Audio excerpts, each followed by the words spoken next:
Assalamualaikum warahmatullahi wabarakatuh. Okey, langkah seterusnya kita kena masukkan seberapa banyak maklumat dekat kita punya info lah.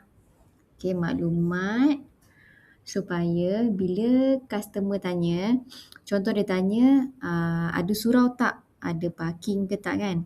So, meja kita ni kita ada chatbot AI tau. Bila customer tu tanya, AI kita boleh jawab. Okey, dekat mana kita nak masukkan info-info tersebut adalah bila kita dah login dekat dashboard kita, kita pergi dekat bahagian tetapan, lepas tu dekat bahagian AI knowledge, okey, dekat sini maklumat restoran kita, ataupun contoh macam bulan puasa kita nak open booking untuk buffet, so kita masukkan maklumat berkenaan dengan buffet tersebut lah. Okey, kita boleh masukkan contoh macam menu ada nasi putih, nasi minyak, ayam masak merah, daging masak kurma. Okey, lepas tu ada sayur, ada kuih muih, air sirap Bandung.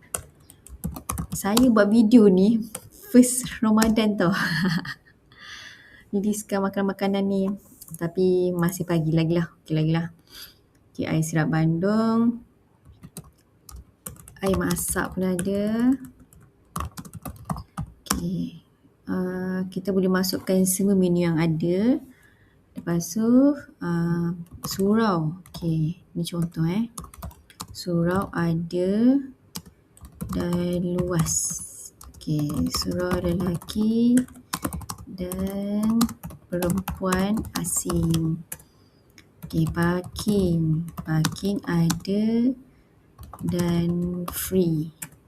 Okey, parking VIP ada tak? Tiada. Lepas tu laluan kerusi roda ada. Okey, baby chair ada tapi first come first serve. Okey, toilet. Okey, yang ni kita boleh masukkan seberapa banyak yang boleh lah. Ada dan banyak. Okey.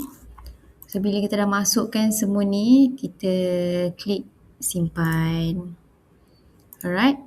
Itu saja. Terima kasih.